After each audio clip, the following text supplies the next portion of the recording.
चलिए, very good morning सभी को। सबका वेलकम है, फिर से सबका स्वागत है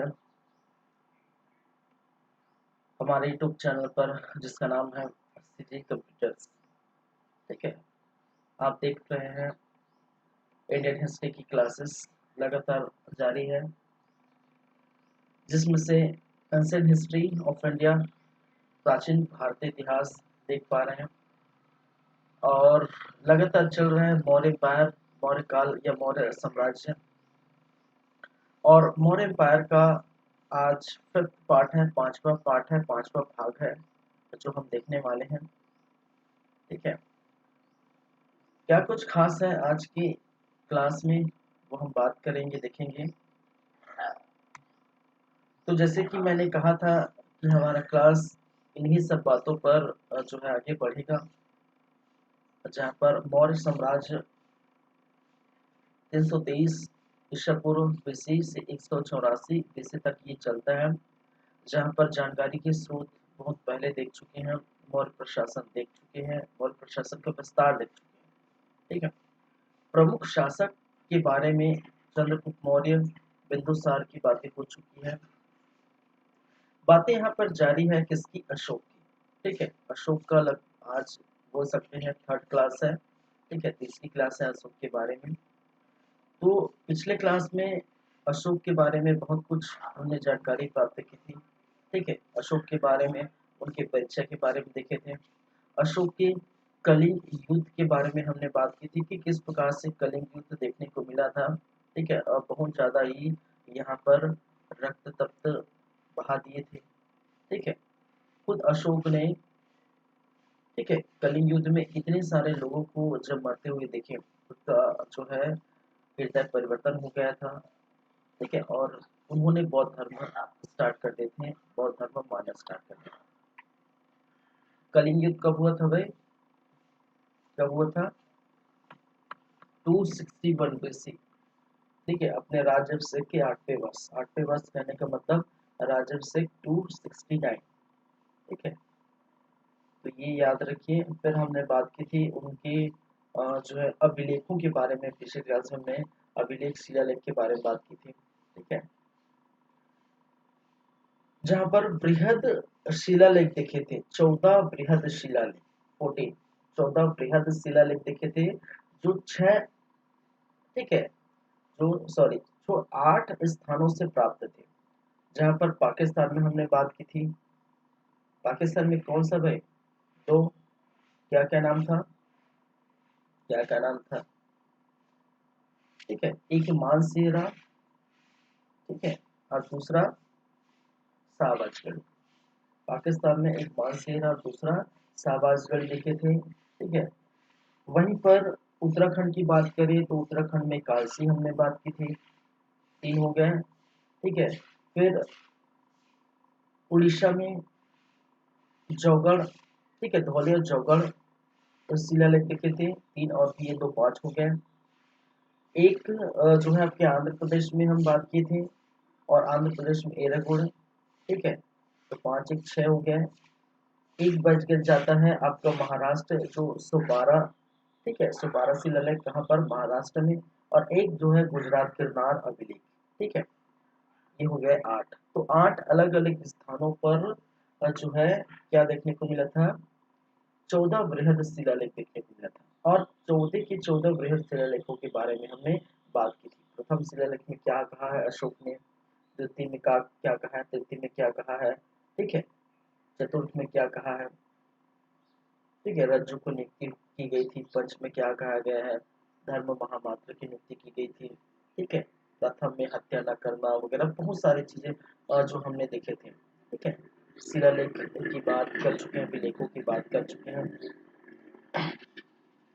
आज जो बातें करने वाले हैं, आज जो पढ़ेंगे वो है स्तंभ लेख के बारे में। ठीक है, कुछ अशोक के स्तंभ लेख हैं, कुछ उनके लघु स्तंभ लेख है, कुछ गुहा लेख है, उसकी चर्चा करेंगे। ठीक है, चलिए।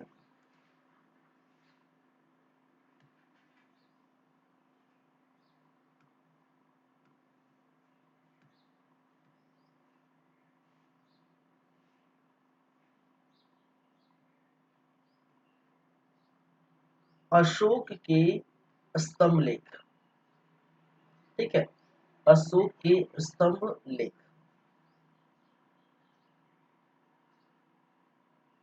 चलिए,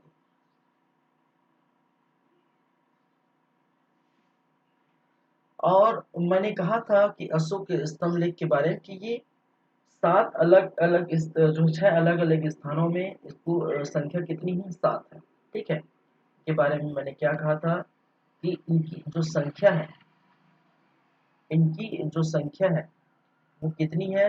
वो 7 है, जो किस कितने स्थान में प्राप्त हुई है? कितने स्थान में प्राप्त हुई है? 6 स्थानों से, ठीक है? 7 अलग-अलग जो है अशोक के स्तंभ लेख देखने को मिले हैं, ठीक है?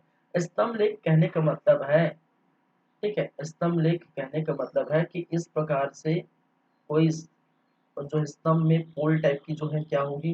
संरचना होगी, ठीक है? इस टाइप की जो है पोल टाइप की क्या होगी? संरचना होगी, और ऐसी पोल टाइप की संरचना में क्या लिखे गए हैं? लेख लिखे गए हैं। किस लिपि में लिखे गए हैं भाई? ब्राह्मी लिपि में। हम अभी बात करें तो भारत में लिखी है, इसमें ब्राह्मी लिपि, ब्राह्मी लिपि, ठीक है? क्या है? ब्राह्मी लिपि। कहाँ पर? भारत, ठीक है?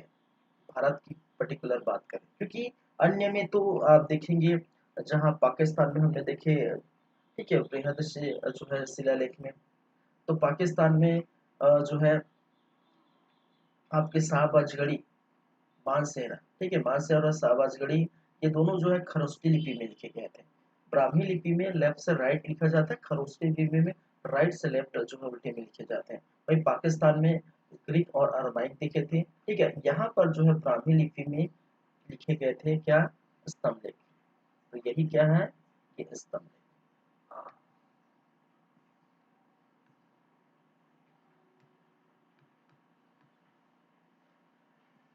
चलिए, ठीक है, आगे बढ़े। तो क्या क्या स्तंभ लेख है, क्या क्या नाम है, वो हम देख लेते हैं। तो सबसे फर्स्ट बात करें, सबसे फर्स्ट या पहला जो है दिल्ली मेरठ, पहले लिख लेते हैं, फिर एक एक करके हम बात करेंगे क्या क्या इनके कुछ में फैक्ट है। दिल्ली मेरठ में, ठीक है, दिल्ली मेरठ स्तंभ लेख, दिल्ली मेरठ स्तंभ लेख फर्स्ट। सेकेंड, दिल्ली टोपरा स्तंभ लेख, दिल्ली टोपरा स्तंभ लेख, दिल्ली टोपरा स्तंभ लेख। वहीं पर आगे बढ़े तो थर्ड थर्ड है प्रयाग स्तंभ लेख, प्रयाग स्तंभ लेख।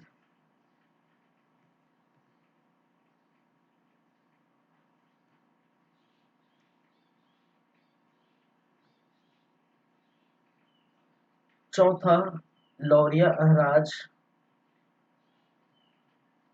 लौरिया अहराज स्तंभ लेख।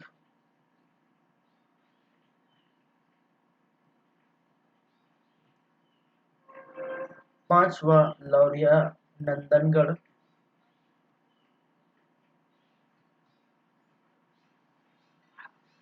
लौरिया नंदनगढ़ स्तंभ लेख,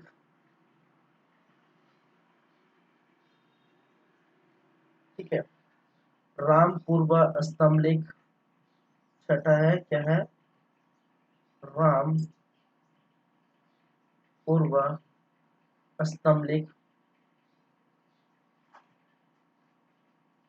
और जो रामपुरवा स्तंभ लेख की मैं बात कर रहा हूँ, तो यहाँ पर 2 लेख मिले हैं, ठीक है? यहाँ पर कितने हैं? 2 लेख मिले हैं। एक जो है लेख युक्त है, लेख युक्त है, और दूसरा लेख विहीन है, लेख विहीन है। ठीक है। एक में लेख लिखे गए हैं, दूसरे में चित्र की सहायता से कुछ बताने की कोशिश की है। ठीक है, एक लेख युक्त है और दूसरा लेख विहीन है। ठीक है, दो स्तंभ लेख, दो स्तंभ लेख,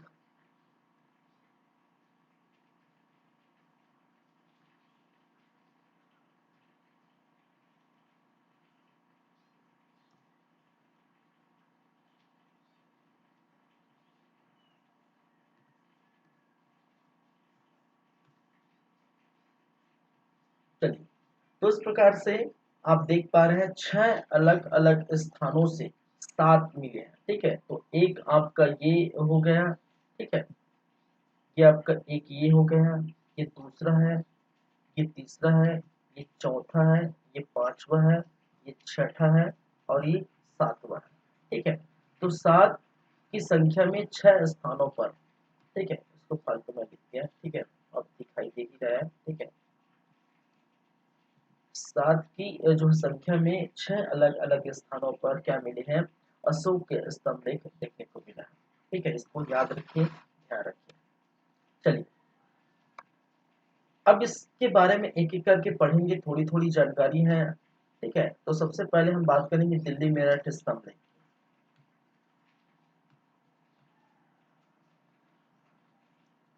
फर्स्ट है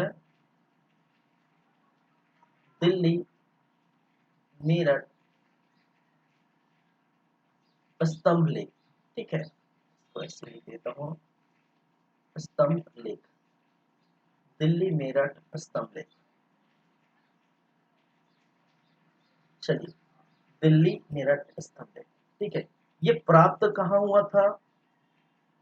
ठीक है, ये मेरठ से प्राप्त हुआ था, नाम से स्पष्ट है, मेरठ से क्या हुआ था, प्राप्त हुआ। पहली बातें, ठीक है। दूसरी बातें, ठीक है, मेरठ से इसको बाद में दिल्ली लाया गया था। ठीक है, क्या लाया गया था? मेरठ से, ठीक है, क्या लाया गया था? दिल्ली लाया गया था। इसको लिखा बाद में मेरठ से दिल्ली लाया गया। ठीक है, ये याद रखिए। ठीक है, और मेरठ से दिल्ली लाने का जो कार्य किसने किया था? ठीक है, मेरठ से दिल्ली किसने लाया था? तो याद रखिए, तुगलक वंश का ये एक शासक, ठीक है, तुगलक वंश के एक शासक फिरोज शाह तुगलक, किसके द्वारा? फिरोज शाह तुगलक। ठीक है, मध्यकालीन भारतीय इतिहास में हम पढ़ेंगे। ठीक है, मध्यकालीन भारतीय इतिहास में पढ़ेंगे। ठीक है, गयासुद्दीन तुगलक, मोहम्मद बिन तुगलक, फिरोज खान, फिर सॉरी फिरोज शाह तुगलक। ठीक है, तो इनमें से एक है फिरोज शाह तुगलक, और फिरोज शाह तुगलक ने इसे क्या किया था? मेरठ से उठाकर दिल्ली स्थापित कर दिया था। हालांकि ये मिला था कहाँ पर? मेरठ में, लेकिन अभी स्थित कहाँ पर है? दिल्ली में। दिल्ली में इसको उठाकर ले आया था।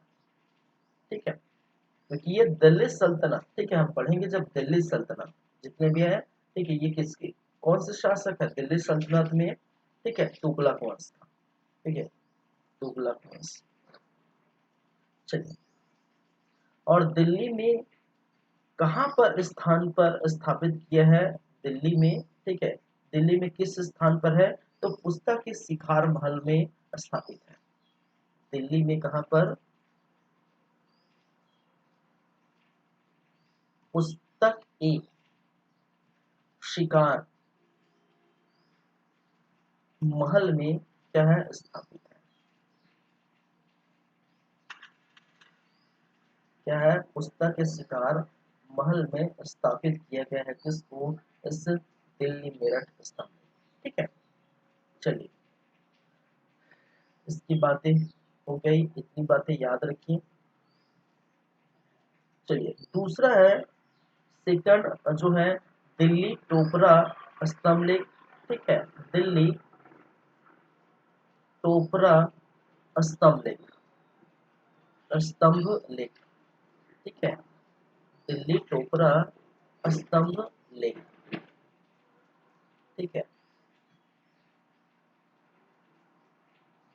चलिए, दिल्ली टोपरा स्तंभ लेख के बारे में फिर से वही बात है, ये पहले टोपरा में था, ठीक है, बाद में इसको कहाँ लाया गया, दिल्ली लाया गया, ठीक है। पहले टोपरा में था, टोपरा में था, बाद में दिल्ली लाया गया, ठीक है, क्या किया, बाद में क्या लाया गया, दिल्ली लाया गया, दिल्ली लाया गया। ये जो टोपरा है वो ये हरियाणा के आसपास है, ठीक है, कहाँ पर, हरियाणा के आसपास आपको देखने को मिलता है, टोपरा जो है हरियाणा उसके आसपास जो है टोपरा। तो पहले ये टोपरा जो हरियाणा में स्थित है, बाद में दिल्ली लाया गया, और दिल्ली लाने का काम कौन करेगा भाई, दिल्ली किसने लाया, तो वहीं पर, ठीक है, फिर से नाम आता है फिरोज शाह तुगलक, ठीक है, दिल्ली किसने लाया, फिरोज शाह तुगलक, फिरोज शाह तुगलक, तुगलक वंश के शासक फिरोज शाह तुगलक द्वारा टोपरा से दिल्ली लाया गया था, पहले ये टोपरा में था, बाद में दिल्ली लाया गया था, ठीक है। चलिए,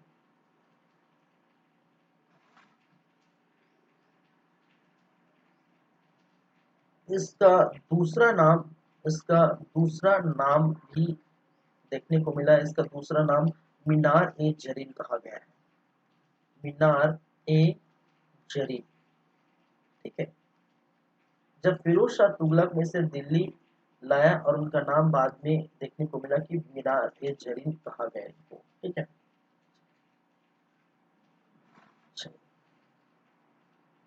और ऐसा कहा जाता है कि जेम्स प्रिंसेस ने, ठीक है, ऐसा कहा जाता है कि जेम्स प्रिंसेप ने सबसे पहले, सबसे पहले इसी जो है स्तंभ लेख को पढ़ा था, या इसी के लेख को पढ़ा था, इसी, ठीक है, लेख को पढ़ा था, ठीक है, सबसे पहले तो आप जानते हैं 1837 में जेम्स प्रिंसेप, ठीक है, पहला ये वे व्यक्ति थे, ठीक है, जिन्होंने जो अशोक के लेखों को, स्तंभ लेख, अभिलेख, ठीक है, गुहा लेख को ये क्या किए थे, पढ़े थे, ठीक है। तो दिल्ली मेरठ स्तंभ लेख हो गया, दिल्ली टोपरा स्तंभ लेख हो गया, वो याद रखिए। नेक्स्ट है थर्ड, प्रयाग स्तंभ लेख, क्या है, प्रयाग स्तंभ लेख, प्रयाग स्तंभ लेख, इनके बारे में क्या बातें हैं, ठीक है, ये कौशाम्बी में था पहले, ठीक है, कौशाम्बी में था, कौशाम्बी कहने का मतलब है यूपी के आसपास, यूपी कौशाम्बी में था, बाद में इसको, बाद में, ठीक है, प्रयाग लाया गया, प्रयाग लाया गया, ठीक है।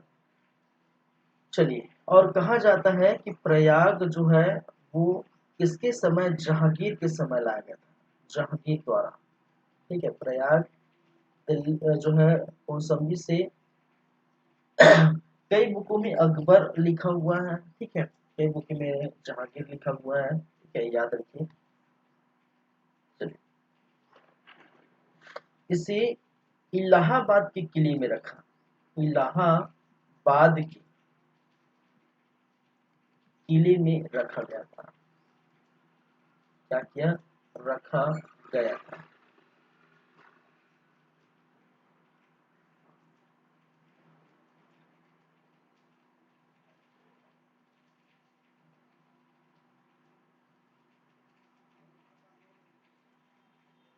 यहाँ इससे देखिए, इसमें इससे, ठीक है, ठीक है, इससे जानकारी जो है,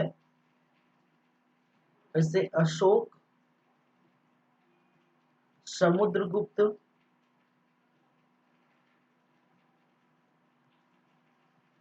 जहांगीर, इससे समुद्रगुप्त जहांगीर की क्या मिलती है कि जानकारी प्राप्त है या जानकारी मिलती है। ठीक है,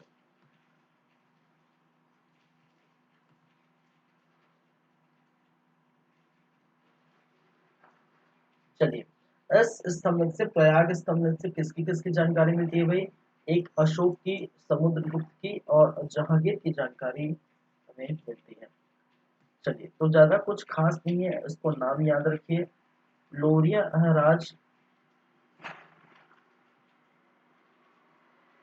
अहराज, ठीक है, लोरिया अहराज, अहराज, और लोरिया अहराज कहाँ स्थित है? कहाँ स्थित है भाई? यह आपकी चंपारण में स्थित है। कहाँ पर? चंपारण,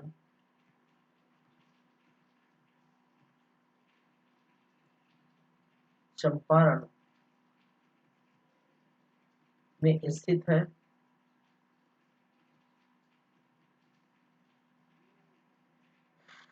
चलिए, ज्यादा कुछ खास नहीं है इसके अंतर्गत।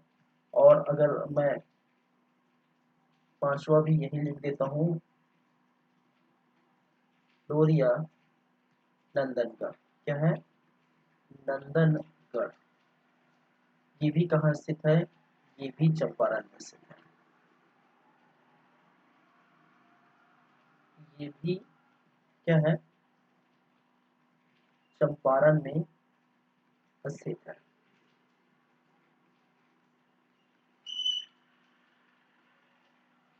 और इसमें कहा जाता है, इसमें मयूर का चित्र बना हुआ है, मयूर का चित्र अंकित है, चित्र बना है। ठीक है, तो ये याद रखिए, बस लोरिया राज।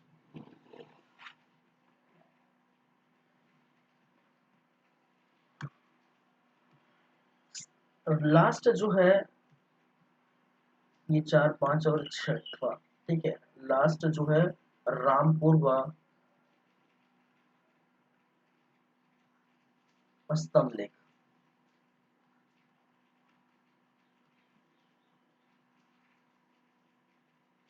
चलिए, ये भी जो उपस्थित है, ठीक है, बिहार में उपस्थित है, चंपारण बिहार में।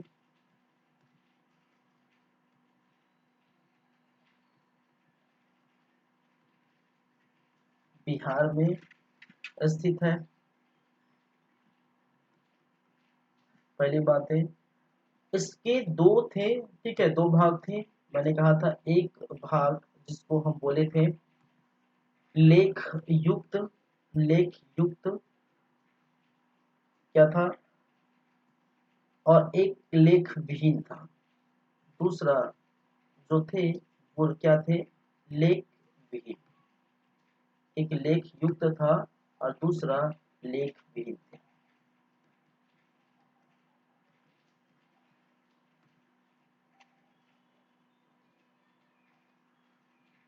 ठीक है, जिस लेख युक्त की बात कर रहा हूं, उस लेख युक्त का कहा जाता है कि सिंह का चित्र इसमें बना हुआ है, सिंह का चित्र इसमें देखने को मिला है, बना हुआ है। वहीं पर लेख विहीन में वृषभ का चित्र है, वृषभ का चित्र है।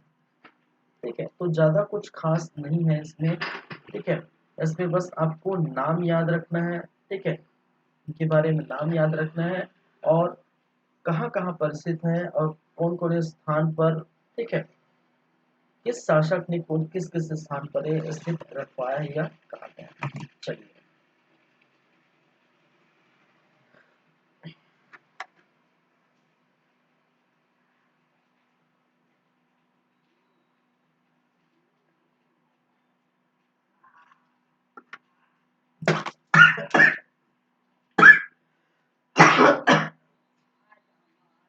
सॉरी।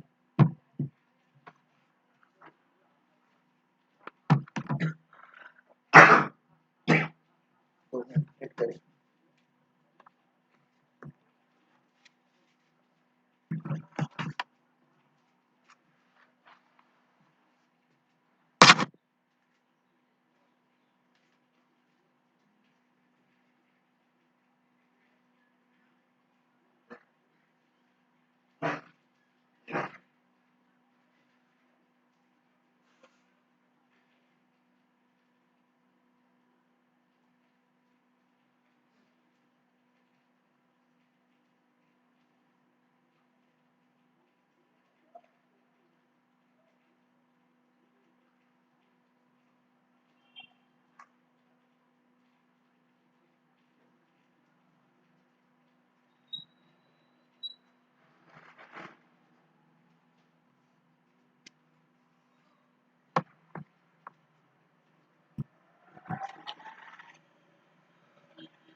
चलिए ठीक है, आगे बढ़ते हैं।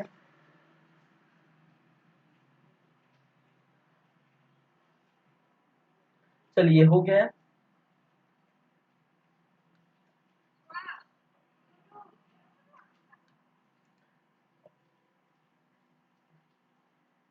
चलिए आगे की बात करते हैं। इसके कुछ लघु स्तंभ लेख हैं, ठीक है, वो भी देख लेते हैं। अशोक के, ठीक है, लघु स्तंभ लेख, लघु स्तंभ लेख।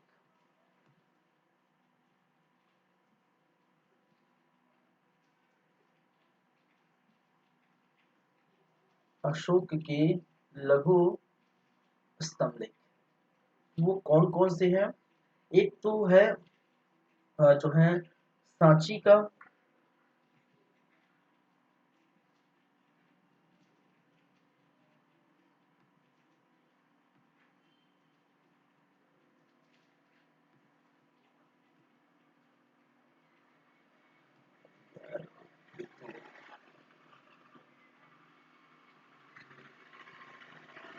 चलिए एक जो है सांची का स्तंभ लेख है। सांची, कहाँ पर? सांची में, ठीक है। दूसरा आपको देखने को मिलेगा कहाँ पर? सारनाथ में। और तीसरा, थर्ड जो है कौशाम्बी में। कहाँ पर? कौशाम्बी में, ठीक है। लघु स्तंभ लेख।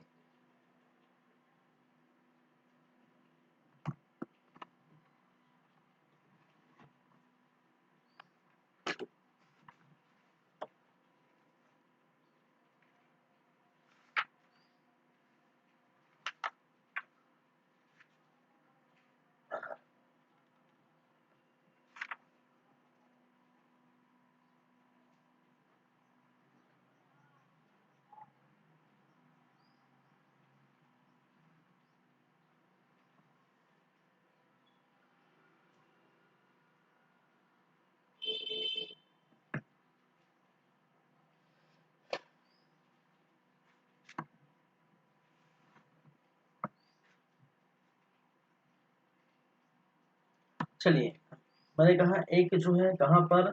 सांची में स्थित है।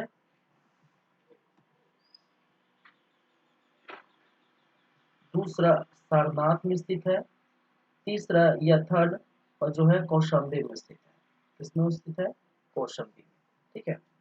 चलिए, ये जो है एमपी में है। रायसेन, रायसेन जिला एमपी में। कहाँ पर? मध्य प्रदेश में, ठीक है। मध्य प्रदेश में क्या है? स्थित है, पहली बात है, ठीक है।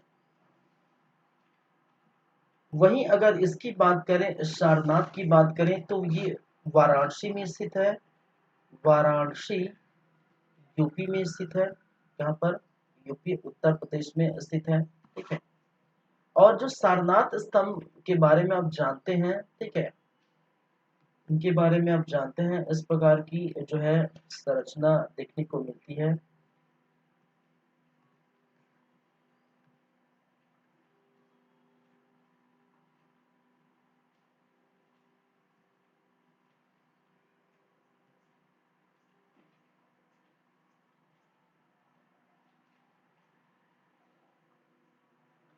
इस प्रकार की सारनाथ स्तंभ देखने को मिलती है।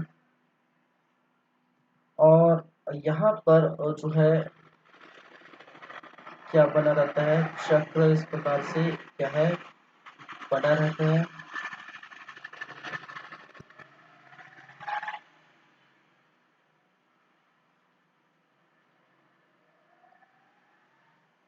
फिर उसके ऊपर आप देखेंगे ऐसी कुछ संरचनाएं देखने को मिली है।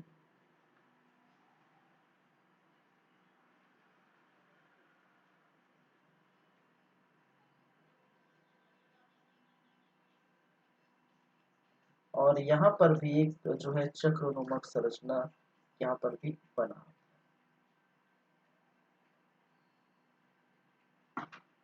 ठीक है। इसको हम कहते हैं धर्म चक्र, इसको कहा जाता है, क्या कहा जाता है, इसको कहा जाता है धर्म चक्र, धर्म चक्र। ठीक है, और इस धर्म चक्र में 32 तीलियां थी। ठीक है, कितने तीलियां थे भाई साहब, 35 तीलियां। और इसको कहा जाता है रत्न चक्र। ठीक है, क्या कहा जाता है, चक्र रत्न, क्या कहते हैं इसको, चक्र रत्न। और इसी में ही पाया जाता है 24 तीलियां। ठीक है, कितने पाए जाते हैं, 24 तीलियां। और आप जानते हैं इनके चारों तरफ, ठीक है, इस तरफ, ठीक है, एक तरफ हाथी, दूसरी तरफ जो है घोड़ा, तीसरी तरफ सिंह, चौथे तरफ बैल। ठीक है, तो चित्र आपको देखने को मिला है कहाँ पर, सारनाथ। ठीक है, चलिए, अशोक के जो स्तंभ है, ठीक है, ये भारत सरकार द्वारा अपनाया गया था। ठीक है, अशोक के इस स्तंभ को क्या है, भारत सरकार द्वारा क्या किया गया था, अपनाया गया था। ठीक है, तो आप जानते हैं अशोक के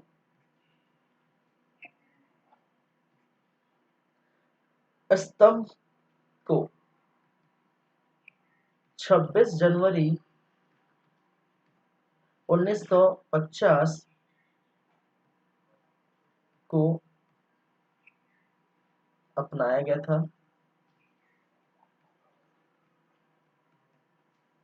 और उसी प्रकार आप जानते हैं इससे किसको, ये चक्र को, ठीक है, ये जो चक्र है, ठीक है, उसको प्रतीक चिन्ह, ठीक है, प्रतीक चिन्ह के रूप में 22 जुलाई, 22 जुलाई,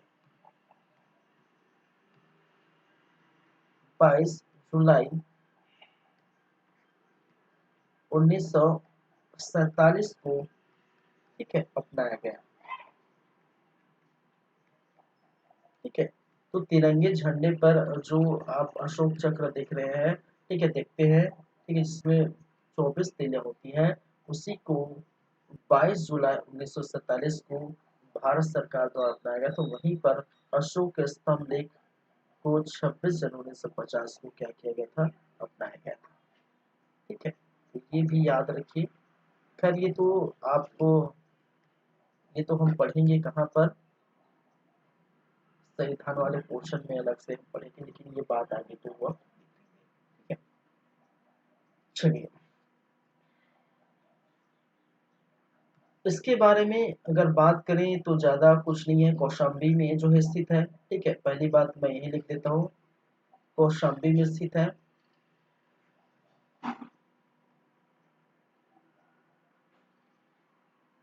चलिए, दूसरी बात कहा जाता है इसको रानी का अभिलेख कहा जाता है, रानी का अभिलेख कहते हैं। क्यों कहते हैं, क्योंकि इनकी रानी, ठीक है, इनकी रानी कारुवाकी, किसकी, अशोक की रानी कारुवाकी का जो है उल्लेख मिलता है। ठीक है, पूरा लिखता हूँ, क्योंकि इसमें अशोक की रानी, अशोक की रानी कारुवाकी का उल्लेख है, का उल्लेख है।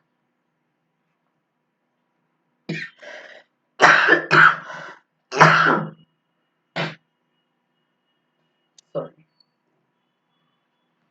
चलिए, कौशाम्बी में स्थित है, इसको रानी का अभिलेख भी कहा जाता है, क्योंकि क्योंकि इनकी रानी कारुवाकी का उल्लेख कहाँ से मिलता है, कहाँ पर मिलता है, इसी कौशाम्बी में। ठीक है, चलिए, इसको रानी का अभिलेख भी कहते हैं। तो ज्यादा कुछ है ही नहीं, तो ये देख लिए थे अशोक के लघु स्तंभ लेख। 2 मिनट।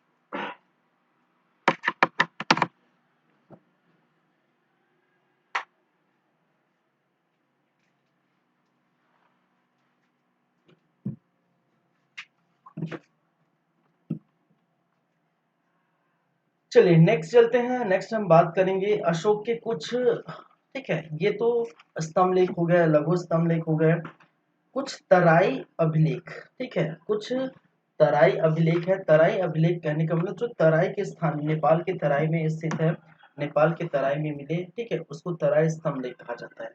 तो अशोक की तराई स्तंभ लेख, अशोक की तराई स्तंभ लेख।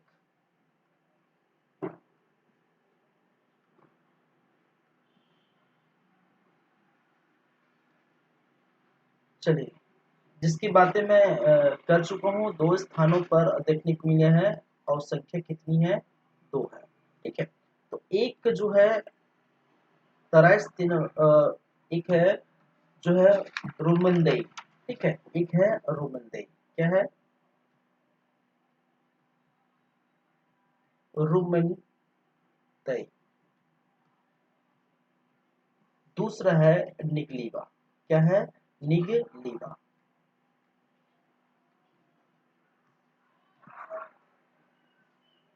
और दूसरा है निगलीबा,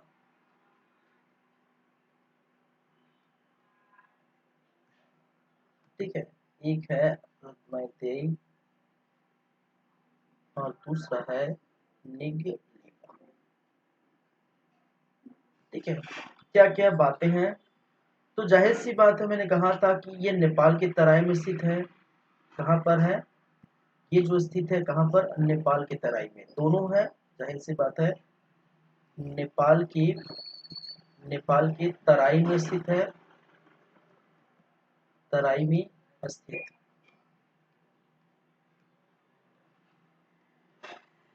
पहली बात। दूसरी बात, ठीक है, इसमें जानकारी क्या प्राप्त होती है, इसमें क्या क्या जानकारी प्राप्त होती है,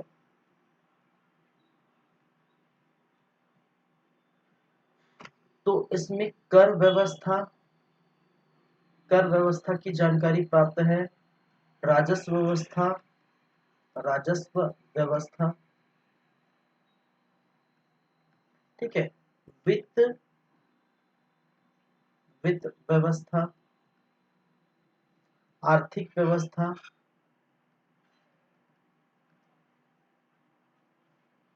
ठीक है, इनकी जानकारी क्या मिलती है यहाँ पर देखने के लिए। धर्म यात्रा पर जाने का भी विवरण यहाँ पर, एवं धर्म यात्रा पर जाने का भी विवरण, का भी विवरण कहाँ पर है, इस स्थान पर देखने को मिलता है।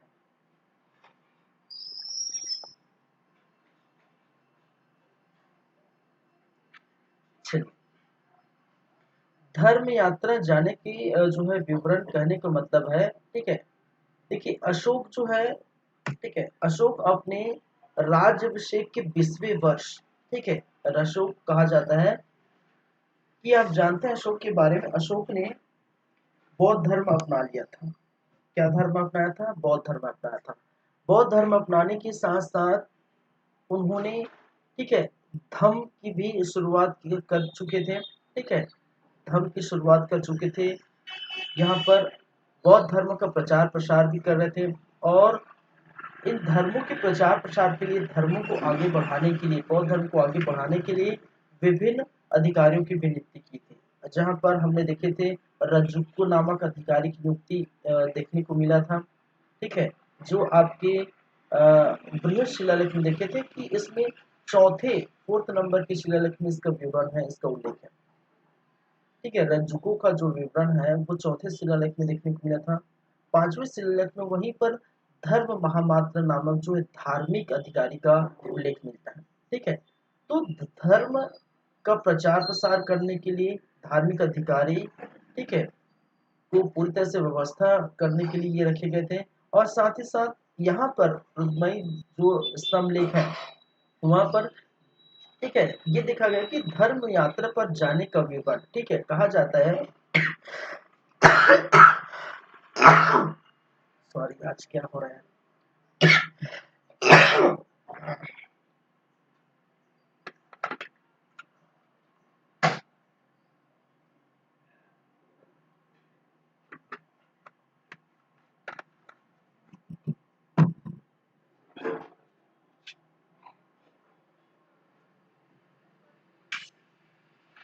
चलिए, मैंने क्या कहा था, धर्म यात्रा, अशोक द्वारा धर्म यात्रा पर जाने का विवरण मिलता है।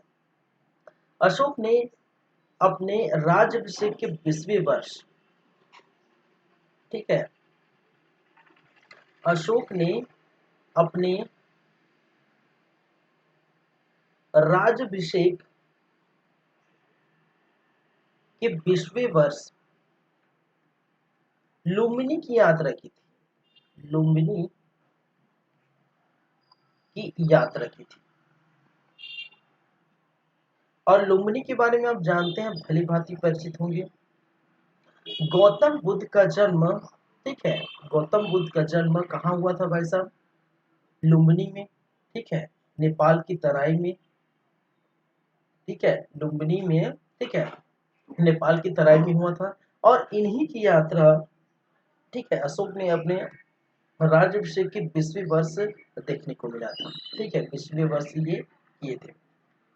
और ये जब लुम्बिनी की यात्रा पर गए तो लुम्बिनी पर उन्होंने क्या किया था, देखिए यहाँ पर क्या जानकारी मिलती है, कर व्यवस्था की जानकारी मिलती है, राजस्व व्यवस्था की जानकारी मिलती है, वित्त आर्थिक व्यवस्था। तो कर माफी कर दी थी, कर को घटा दिया था एक प्रकार से, ठीक है। लुम्बिनी की यात्रा करके क्या किया गया था, करों में राहत मिले थे, ठीक है, करों में राहत देखने को मिलता है। कहाँ पर? लुम्बिनी पर लोगों द्वारा, ठीक है, अपनी जनताओं द्वारा क्या लिया गया था, कर लिया गया था, ठीक है। और कर जो लिया गया था, ठीक है, लिया जाता था, वो था, ठीक है, 1/4। तो 1/4 से घटाकर 1/8 कर दिया, ठीक है, करों में रहा तो 1/4 से घटाकर 1/8 कर दिया। तो इस प्रकार से, क्योंकि ये बौद्ध धर्म को मानते थे, बौद्ध धर्म के अनुयायी थे, ठीक है, चूंकि ये गौतम बुद्ध का जन्म स्थान है लुम्बिनी तराई, ठीक है, तराई, नेपाल की तराई लुम्बिनी जो है गौतम बुद्ध का जन्म स्थान है और बौद्ध धर्म को ये मानते हैं। तो कहा जाता है कि यहाँ पर 20वें वर्ष पर इन्होंने राजर्षि के 20वें वर्ष पर उन्होंने क्या किया था, उनकी यात्रा की थी और करों में उन्हें राहत देखने को मिली थी, ठीक है।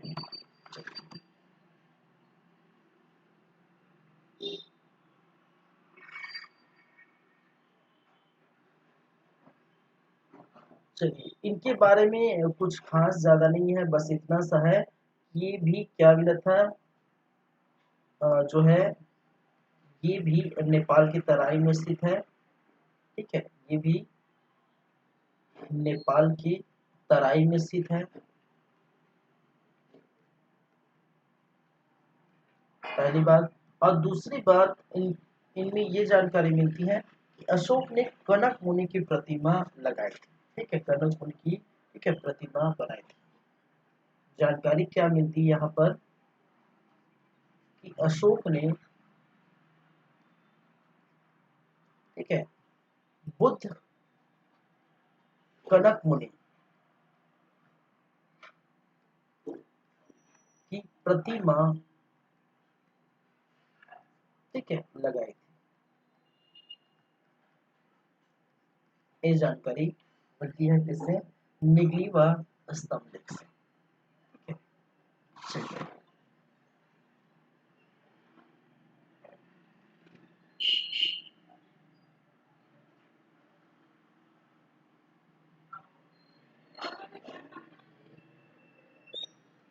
ये हो गया, ठीक है। तो रुक्मदाई जो है स्तंभ लेख याद रखिए, निगली व स्तंभ लेख याद रखिए, ठीक है। चलिए, उसके बाद कुछ अशोक के गुहा लेख भी आपको देखने को मिला गया, ठीक है। अशोक के गुहा लेख,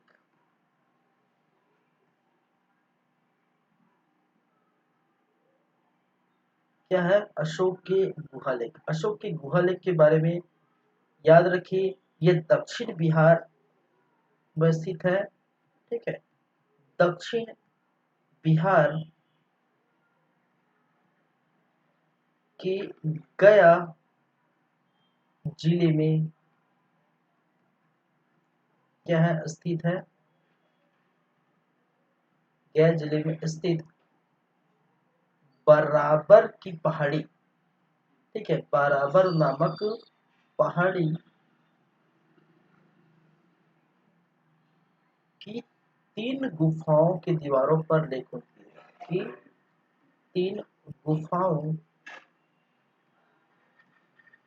की दीवारों पर, ठीक है, कि दीवारों पर लेख देखने को मिला है, कि दीवारों पर लेख उत्कीर्ण है। ठीक है, तो दक्षिण बिहार में बराबर नामक पहाड़ी पर, ठीक है, ये अशोक के क्या मिले हैं, गुफालेख मिले हैं, जो कि किस भाषा में लिखे गए हैं, ठीक है, वो प्राकृत भाषा में लिखे गए हैं। किस भाषा में लिखे गए, भाषा की बात करें तो ये प्राकृत भाषा में लिखे गए।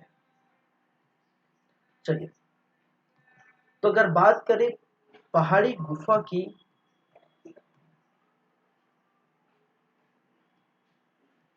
पहाड़ी गुफा की, तो यहाँ पर आपको देखने को मिलेगा एक तो, ठीक है, इसमें कहा जाता है कि सुदामा, ठीक है, इसमें सुदामा गुफा देखने को मिला है पहाड़ी गुफा में। एक देखने को मिला है कर्ण चौपड़, कर्ण चौपड़ की गुफा, चौपड़ की गुफा। एक जिसको बोलते हैं विश्व झोपड़ी, क्या बोलते हैं, विश्व झोपड़ी, ठीक है, विश्व झोपड़ी। और ये तीनों को मिलाकर कहा गया है, क्या कहा गया है, अशोक द्वार। ठीक है, तीनों को मिलाकर कहा गया है अशोक द्वार। वहीं पर बात करें तो एक और है, ठीक है, लोमस ऋषि की पहाड़ी, लोमस ऋषि की पहाड़ी।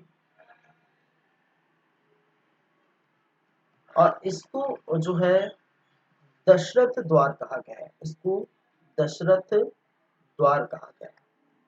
ठीक है, तो ज्यादा कुछ खास नहीं, बस याद रखिए अशोक की गुहा लेख सिर्फ और सिर्फ बिहार के चंपारण में देखने को मिले हैं, 3 गुफाओं में। ठीक है, दीवारें में उपकीट है, जिसमें सुदामा, ठीक है, कर्ण चौपर, विश्व झोपड़ी जो अशोक द्वार कहलाए, वहीं पर दशरथ द्वार लोमस ऋषि की पहाड़ी कहलाए। ठीक है, चलिए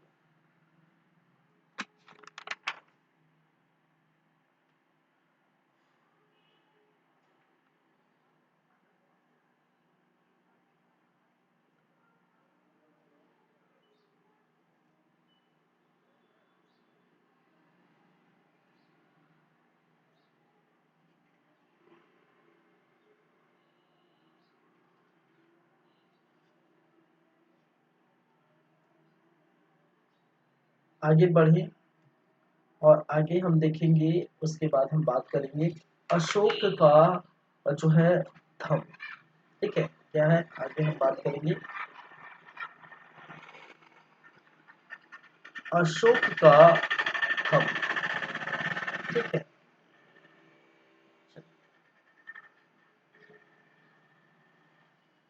चलिए क्या समझते हैं अशोक की धम्म का मतलब, क्या समझते हैं। अशोक का धम्म का मतलब है कि उस नैतिक काम से है, ठीक है, उस नैतिक काम से है, उस परोपकारी काम से है, उस अच्छे काम से है, उस अच्छे आचरण से है। ठीक है, धर्म का मतलब सिर्फ धर्म को ही मानना नहीं, धर्म का मतलब सिर्फ बौद्ध धर्म को मानना ही नहीं, धर्म का मतलब है उस बौद्ध धर्म की मानकर अच्छी राह में चलना, उस परोपकारी की राह में चलना, उस अच्छे आचरण की राह में चलना ही क्या है, अशोक का धर्म है। जो कि आप देखते हैं बौद्ध धर्म अपनाने के बाद ये धर्म का कॉन्सेप्ट देखने को मिला था। और ये बौद्ध धर्म कलिंग युद्ध के बाद 261 की बात ये अपनाए गए थे, ये आप जानते हैं। ठीक है, तो इसके अंदर अगर बात करें अशोक के धर्म का जो उल्लेख मिलता है, ठीक है, अशोक के धर्म का जो उल्लेख, धर्म का उल्लेख जो मिलता है, वो एक ग्रंथ जिसको कहा जाता है राहुलो वाद सुक्त, राहुलोवाद सुक्त नामक ग्रंथ में अशोक के क्या मिलते हैं, धम की बातें मिलती हैं। और अशोक की धम की बातें सिर्फ वहां पर भी नहीं, उल्लेख जो है आपके अभिलेखों में इसकी मिलती है। ठीक है, उल्लेख यहाँ पर भी और अभिलेखों में भी। अभिलेख, ठीक है, अभिलेख शिलालेख, ठीक है, में अशोक के धम की बातें भी इनका उल्लेख यहाँ पर देखने को मिलता है। पहली बात। दूसरी बात, देखिए अशोक, याद रखिए अशोक का जो प्रारंभिक धर्म था, प्रारंभिक जो धर्म था वो थे, वो ब्राह्मण धर्म को भी मानते थे। ब्राह्मण धर्म, शैव धर्म, ठीक है। देखिए थोड़ा समझिएगा, अशोक जो है बहुत सहिष्णुता है, ठीक है, सहिष्णुता समझते हैं, ठीक है, सहिष्णु, ठीक है, सहिष्णु कहने का मतलब है धार्मिक सहिष्णु। अगर मैं बात करूं धार्मिक सहिष्णु, धार्मिक सहिष्णु होते हैं, एक होता है धार्मिक असहिष्णु। धार्मिक सहिष्णु का मतलब है कि जो अपने धर्म में, जो अपने मानने वाले धर्म की आस्था रखते हैं, साथ ही साथ जो दूसरे धर्म की क्या करते हैं उसको भी सम्मान करते हैं, ठीक है, दूसरे धर्म को भी क्या है उनके सम्मान करते हैं। अपने धर्म को मानने के साथ साथ दूसरे धर्म की भी सम्मान की जाती है, दूसरे धर्म की भी वहीं पर आदर सम्मान की जाती है, उसको हम कहते हैं धार्मिक सहिष्णु। धार्मिक असहिष्णु कहने का मतलब है कि अगर मैं कहूँ कि मेरा धर्म, मेरा बौद्ध धर्म है, कि मेरा बौद्ध धर्म ही अच्छा है, ठीक है, ठीक है, आपका जो भी धर्म हो वो बेकार है, ठीक है, वो अगर कहूँ तो वो क्या कहलाएगा, धार्मिक असहिष्णु। तो कहा जाता है स्टार्टिंग में जो है अशोक ब्राह्मण धर्म और शैव धर्म को मानते थे। बाद में इन्होंने, ठीक है, बाद में आप जानते हैं बाद में क्या किया था, बाद में बौद्ध धर्म अपनाया, ठीक है, क्या अपनाया, बौद्ध धर्म अपनाया। लेकिन ये भी याद रखिए बौद्ध धर्म अपनाने के बाद भी वो धार्मिक सहिष्णु थे, ठीक है, कहने का मतलब सभी धर्म को एक जैसा मानते थे। और किसी पर ये नहीं थोपा जाता था कि आप सिर्फ बौद्ध धर्म को मानिए या बौद्ध धर्म का ही प्रचार। उनका एक मोटिव था कि बौद्ध धर्म में जो 10 व्रत है, ठीक है, पंच महाव्रत है, ठीक है, बौद्ध धर्म के त्रिरत्न है, बौद्ध धर्म की जो सुक्त पिटक है, विनय पिटक है, अभिधम पिटक है, ठीक है, इनके आचरणों पर चलिए, ठीक है, अच्छा बनिए, ठीक है, ये चीजें वो कहते थे, लेकिन किसी पर ये थोपते नहीं थे कि अब सिर्फ ऐसे क्रूर शासक तो पहले थे, जब बौद्ध धर्म अपनाने से पहले वो भयंकर क्रूर शासक थे। याद रखिए अशोक जो है, ठीक है, यहाँ पर तलवार भले छोड़े थे लेकिन तलवार चलाना नहीं छोड़ा था, ठीक है, तलवार चलाना नहीं भूला था, भले तलवार छोड़ते थे। कहने का मतलब है कि बौद्ध धर्म को उन्होंने, ठीक है, किसी पर थोपा नहीं है, वो सभी धर्म को, ठीक है, आप किसी भी धर्म को मान सकते हैं, ठीक है। और यहाँ पर सिर्फ यहाँ पर धर्म की बातें नहीं होगी, बौद्ध धर्म में सिर्फ धर्म की बातें नहीं होगी, बौद्ध धर्म में, ठीक है, इस धर्म में अशोक के धर्म में आपकी जो है परोपकारी, आपकी जो है, ठीक है, चरित्र, आपके अच्छे कार्य, ठीक है, अच्छे काम, अच्छे कार्य की जो है बातें होंगी। जब आप अच्छा कार्य करेंगे, ठीक है, आप लोग कल्याण करेंगे, ठीक है, आप दानशील करेंगे, आप परोपकार करेंगे, तब हम उसे कहते हैं धर्म, ठीक है। चलिए,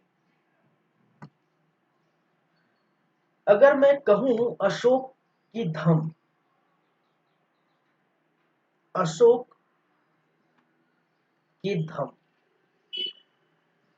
तो अशोक की धम में क्या क्या आ जाएंगे, ठीक है। अगर आप लोक कल्याण की बात करते हैं, किसकी बात करते हैं, लोक कल्याण, ठीक है, तो वो अशोक के धम में आ जाएंगे, ठीक है। आप जो है प्रजा के लिए कार्य करते हैं, प्रजा के लिए, ठीक है, लोक कल्याण करने का मतलब प्रजा के लिए कार्य भी है, एक ही मतलब है। अगर आप जो है अहिंसावादी है, ठीक है, अहिंसावादी, तो वो क्या है, वो भी क्या आ जाएंगे अशोक के धर्म के अंतर्गत।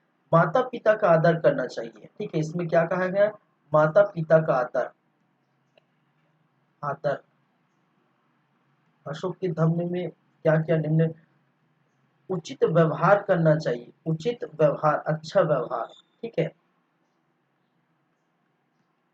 मीठी बोल, मीठी बोल मतलब मीठी वाणी, उचित व्यवहार, ठीक है।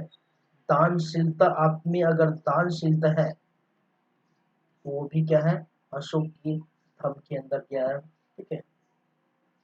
चलिए, तो दानशीलता, लोक कल्याण, परोपकार, परोपकार, ये सभी जो है, ठीक है, प्रजा के लिए कार्य, अहिंसावादी, माता पिता का आदर, उचित व्यवहार, मीठी जो है वाणी, क्या है, मीठी वाणी, ये किसके अंतर्गत आ जाएंगे, अशोक के धम्म के अंतर्गत आ जाएंगे, ठीक है।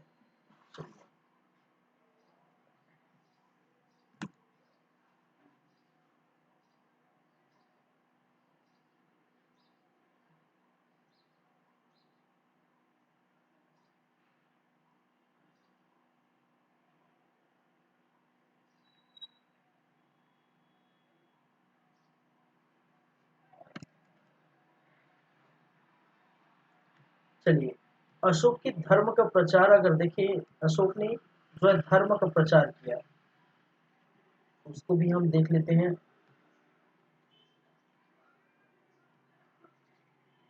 धर्म का प्रचार, ठीक है।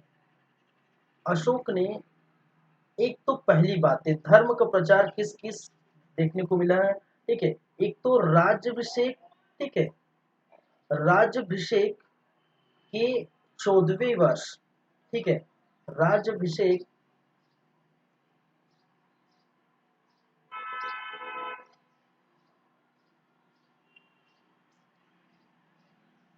राज्यभिषेक के 14वें वर्ष,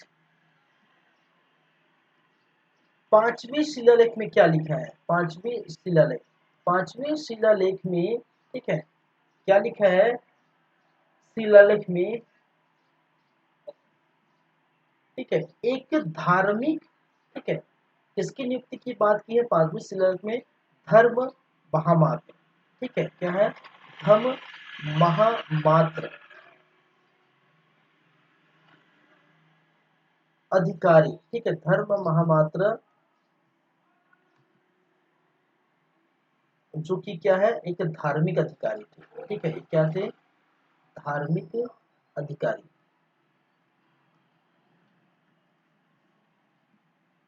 की नियुक्ति की, ये आप जानते हैं। किस प्रकार से ये प्रचार प्रसार किए, पहली बात है। दूसरी बात, ठीक है,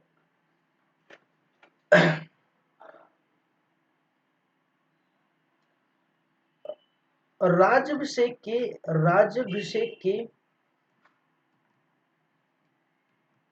10वें वर्ष वो कहाँ गया था, बोध गया गया, बोध गया।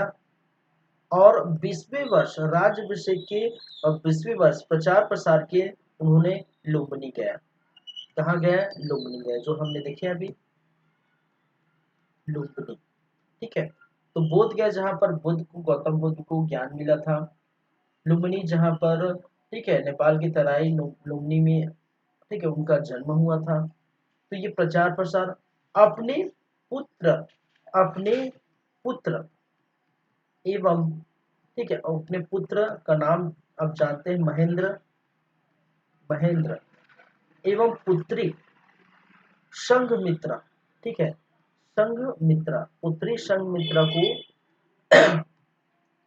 पुत्री संघमित्रा को,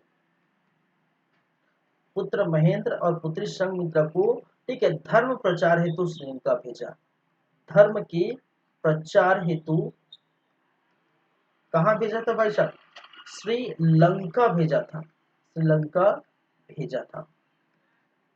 बाद में आप जानते हैं वहीं पर जो है बौद्ध ग्रंथ का निर्माण बाद में हुआ था, ठीक है, दीपवंश महावंश, ठीक है, दीपवंश महावंश नामक बौद्ध ग्रंथ किसके हैं, श्रीलंका के हैं, ठीक है। तो ये भी जो है देखने को सिंहली अनुश्रुति, ठीक है, ये जो है सिंहली अनुश्रुति ये भी क्या है श्रीलंका से है, ठीक है। तो इनका भी वहां पर रचना हुई थी और ये जो जाता है ये जो श्रेय जाता है, ठीक है, ये किस पर जाता है, ठीक है, किस ये महेंद्र सॉरी ये अशोक पर श्रेय जाता है, ठीक है, क्या संगीत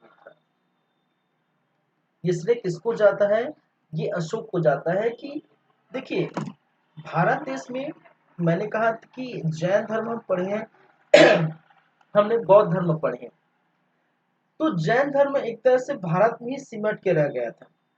जैन धर्म की बात करें तो भारत में ही सिमट के रह गया था और बौद्ध धर्म को इंटरनेशनल धर्म एज ए इंटरनेशनल धर्म अगर कोई बनाया है तो वो अशोक ने बनाया है। श्रीलंका, इंडोनेशिया, म्यांमार, ठीक है, इस तरफ से जो दक्षिण की जो देश है, उत्तरी की जो देश है, चीन में आप देखेंगे, चीन में भी आपको जो है जैन जो है बौद्ध धर्म माने जाते हैं। लेकिन जैन धर्म सिर्फ भारत में ही सिमट के रखे, लेकिन बौद्ध धर्म जो है इंटरनेशनल धर्म कहा गया है, ठीक है, के रूप में ये देखने को मिला है। वो किसके कारण से, अशोक के कारण से। अशोक ने ही, ठीक है, महेंद्र संघमित्रा को श्रीलंका भेजा, अपने कई जो है जो मंत्री हैं और कई जो ऐसे साथी हैं जो उनको जो है उत्तर की तरफ, दक्षिण की तरफ, पूर्व की तरफ, अलग अलग स्थानों पर वो भेजा था, लेकिन अपने पुत्र और पुत्री को वो श्रीलंका भेजे थे, ये याद रखिए, ठीक है। चलिए, तो ये इस प्रकार से हमारा क्या बोलते हैं अ, ये अंत हो जाता है किसका, अशोक की बातों का, ठीक है, अशोक की बातों का ये अंत हो जाता है, अशोक की बातें ये हो जाती हैं, ठीक है। इसके बाद हम देखने वाले हैं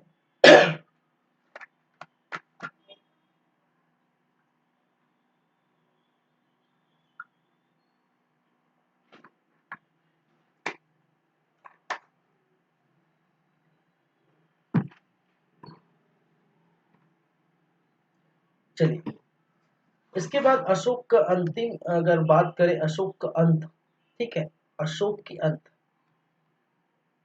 अशोक का अंत, ठीक है। तो अशोक का अंत किस प्रकार से देखने को मिलता है,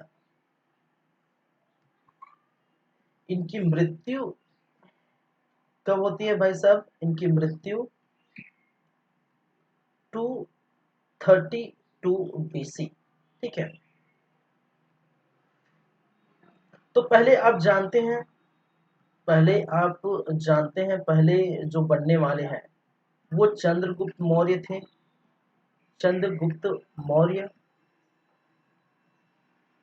चंद्रगुप्त मौर्य के बाद जो शासक बने वो बिंदुसार थे, क्या थे, बिंदुसार थे। बिंदुसार के बाद जो शासक बने उनके पुत्र अशोक, ठीक है, क्या है, अशोक।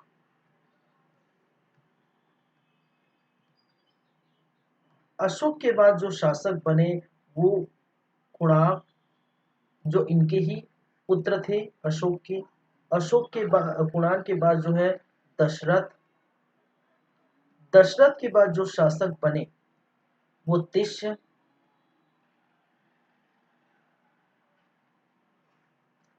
तिष्य के बाद शासक जो बने वो शालिशुक। शालिशुक के बाद शासक बने देव वर्मन, ठीक है। और देव वर्मन के बाद जो शासक बने वह वृहदत्त, क्या है, वृहदत्त,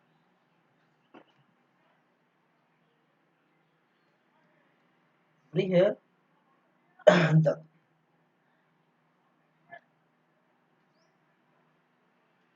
वृहदत्त।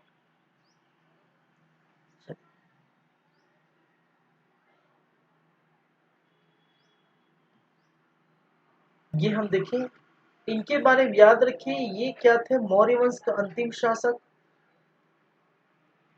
मौर्य वंश का क्या था, अंतिम शासक,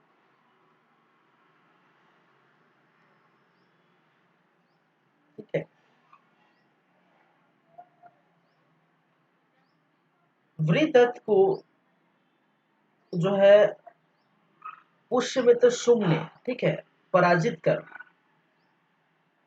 किसमें 184 बीसी में, ठीक है, पुष्यमित्र शुंग ने,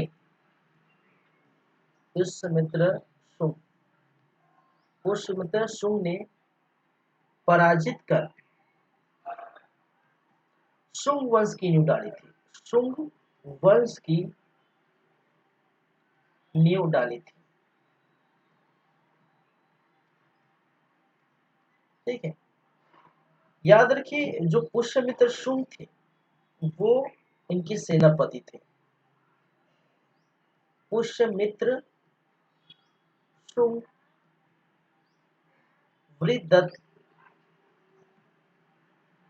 के क्या थे, सेनापति थे। चलिए तो ये चीजें याद रखिए, कई बार ये क्वेश्चन जो है पूछा जाता है। आपको याद क्या रखना है, ये तीन शासक के बारे में तो याद रखने ही रखने हैं, ठीक है। एक तो चंद्रगुप्त मौर्य के बारे में याद रखना है, दूसरा याद रखना है बिंदुसार, तीसरा याद रखना है अशोक। इनके बारे में याद रखें ना रखें, लेकिन चौथा जो लास्ट में याद रखना है वेदत के बारे में याद रखें, ठीक है। तो जब अशोक का अंत हुआ, अशोक की मृत्यु हुई, तो अशोक की मृत्यु के बाद उनके जितने भी शासक आए, ठीक है, उन जितने भी शासक आए इस साम्राज्य को, इस, ठीक है, इस इतने बड़े जो साम्राज्य को संभाल ना पाए, ठीक है, उतने काबिलियत नहीं थे। धीरे धीरे धीरे धीरे कुणाल बनते गए, दशरथ, ईशत, शाहू, फिर देववर्मन और लास्ट में बृहदत्त बन गए। और बृहदत्त इतना कमजोर था कि इनके ही सेनापति पुष्यमित्र शुंग ने इनकी ही हत्या कर दी, ठीक है। और इनकी हत्या कर, इनको पराजित कर, ठीक है, शुंग वंश की नींव डाली, और ये बृहदत्त मौर्य वंश का अंतिम शासक कहलाया। तो इसके बारे में याद रखिए, ठीक है। तो इस प्रकार से हो जाता है आपका दी एंड। क्या दी एंड हो गया, सॉरी, क्या दी एंड हो गया भाई। तो जितनी हम कहानी के बारे में हम देख रहे थे, ठीक है, किनके किनके बारे में, तो प्रमुख शासकों के बारे में ये हो चुका है, ठीक है, प्रमुख शासकों के बारे में हो चुका है। अब जो बात करेंगे वो मौर्यकालीन प्रशासन में, जहां पर केंद्रीय प्रशासन, प्रांतीय प्रशासन, स्थानीय प्रशासन देखेंगे, ठीक है, केंद्रीय प्रशासन, स्थानीय प्रशासन और, सॉरी, प्रांतीय और स्थानीय प्रशासन। फिर अर्थव्यवस्था में चलेंगे, कृषि, पशुपालन, व्यापार कर किस प्रकार से वो अर्थव्यवस्था थी, ठीक है। कला वगैरह हम अभिलेख तो देख चुके, यहाँ से अपने हटा दीजिए, ठीक है। चलिए, तो प्रशासन और अर्थव्यवस्था जो बाकी रह गया है उसकी हम बात करेंगे, ठीक है।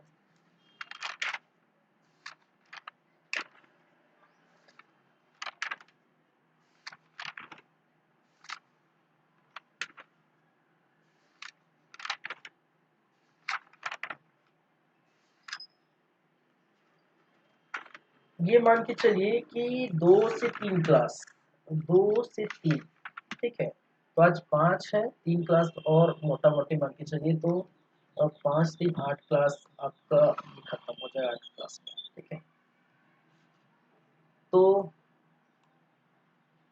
इस प्रकार से रहा अशोक के बारे में बातें, ठीक है। थोड़ा बहुत और जो होंगे वो आप जो है बुक से आप देख सकते हैं, पढ़ लीजिए, ठीक है। बुक से पढ़ेंगे तो और जो है आपको जानकारी देखने को मिलेगा कुछ कुछ और, ठीक है। क्योंकि यहाँ पर तो सभी चीज़ों बुक को पूरी तरह से तो कॉपी पेस्ट नहीं कर सकता मैं, ठीक है।